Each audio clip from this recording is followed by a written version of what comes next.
కేంద్ర ఎన్నికల సంఘం రాష్ట్రాల నుండి ఓట్లను దొంగతనం చేస్తూ ఉంది, ఓట్ల చోరీ చేస్తూ ఉంది. బీజేపీని గెలిపించడానికి, ఎన్డీఏ కూటమిని గెలిపించడానికి కేంద్ర ఎన్నికల సంఘం పనిచేస్తూ ఉంది. కేంద్ర ఎన్నికల సంఘం గుట్టు బండారం బయట పెడతాం అంటూ రాహుల్ గాంధీ సంచలనమైన వ్యాఖ్యలు చేయడం జరిగింది. కేంద్ర ఎన్నికల కమిషన్ను తప్పు పట్టడం జరిగింది. కేంద్ర ఎన్నికల కమిషన్ రాష్ట్రాలలో డేటాను చోరీ చేస్తూ ఉంది అని ఆయన ఆరోపించాడు. నా దగ్గర నిర్దిష్టమైన ఆధారాలు నా దగ్గర ఉన్నాయి కాబట్టి నేను మాట్లాడుతున్నాను. త్వరలో కేంద్ర ఎన్నికల సంఘం యొక్క గుట్టు విప్పుతాను, కేంద్ర ఎన్నికల సంఘం బండారం బయట పెడతాను. ఆ రోజు కేంద్ర ఎన్నికల సంఘంలో తప్పు చేసిన అధికారిని ఎవరూ కూడా కాపాడలేరు. అతను విదేశాల్లో ఉన్నా కానీ లాక్కుని వచ్చి అతన్ని శిక్షిస్తాము, న్యాయస్థానాల ముందు నిలబెడతాము అని రాహుల్ గాంధీ కేంద్ర ఎన్నికల సంఘంపై ఆయన అణుబాంబు పేల్చడం జరిగింది. దీనికి కేంద్ర ఎన్నికల సంఘం రాహుల్ గాంధీ అనాలోచిత వ్యాఖ్యలు చేస్తున్నాడు, ఆధారరహిత వ్యాఖ్యలు చేస్తున్నాడు. రాహుల్ గాంధీ లాంటి ఆధారరహిత వ్యాఖ్యలు చేసే వ్యక్తుల గురించి మనం పట్టించుకోవాల్సిన అవసరం లేదు అంటూ సింపుల్గా కొట్టుతోసేసింది. కానీ ఈరోజు రాష్ట్రాలలో జరుగుతున్న పరిస్థితి క్లియర్ కట్గా తెలుస్తున్న ఎన్నికల కమిషన్ వ్యవహరిస్తున్న తీరు.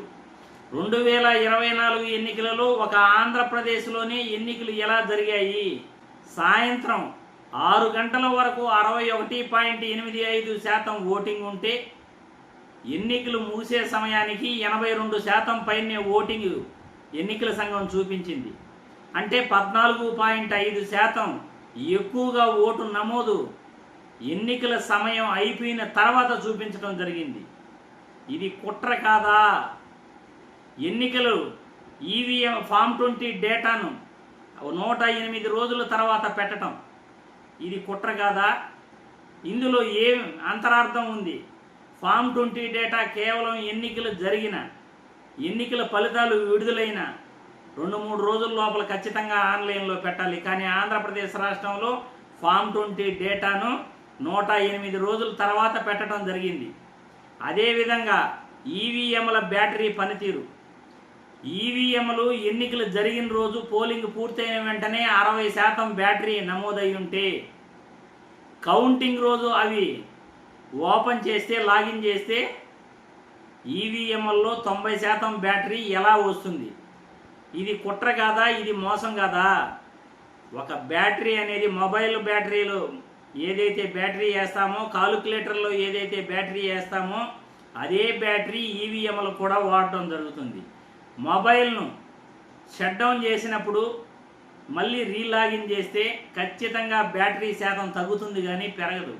కానీ ఈవీఎంల్లో మాత్రం 60% ఎన్నికల రోజు ఓట్లు కంప్లీట్ అయిపోయిన తర్వాత 60% ఉంటే కౌంటింగ్ రోజు 90% ఈవీఎంల్లో బ్యాటరీ నమోదు చేశారు, బ్యాటరీ చూపించింది. ఇది కుట్ర అని ఆంధ్రప్రదేశ్లోనే కాదు దేశం మొత్తం కూడా వాదిస్తూ ఉంది.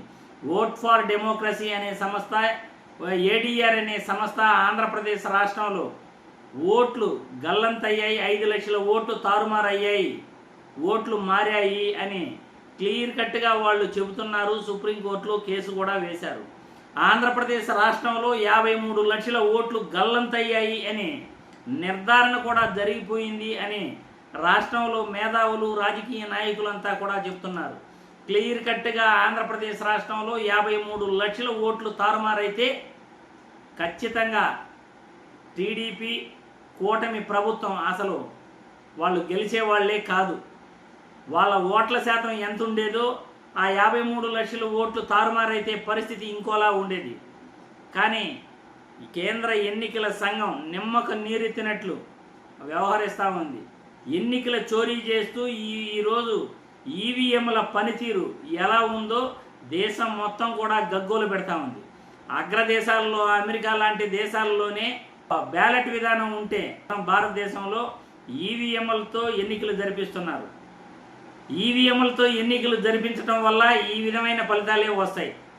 మీరు ఎన్నికలు అయిపోయిన 3-4 రోజులు 10 రోజుల లోపలే ఈవీ పార్టీల్లోని స్లిప్పులను కాల్ చేయటం కూడా అనుమానాలు రేకెత్తిస్తుంది.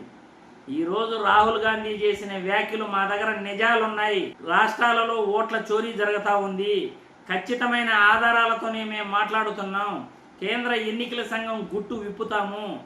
కేంద్ర ఎన్నికల సంఘం బీజేపీని గెలిపించాలని చూస్తూ ఉంది. బీహార్లో ఓట్ల గల్లంతు జరిగింది. మహారాష్ట్రలో ఓట్ల గల్లంతు జరుగుతూ ఉంది. రాష్ట్రాల నుండి ఓట్ల గల్లంతు, ఓట్ల చోరీ జరుగుతూ ఉంది అని రాహుల్ గాంధీ కేంద్ర ఎన్నికల కమిషన్పై అణుబాంబు పేల్చడం జరిగింది. దీనిపై రాజకీయ నాయకులు, దేశంలో ప్రతిపక్ష నాయకులు, మేధావులు ఎలా స్పందిస్తారో చూడాలి మనం.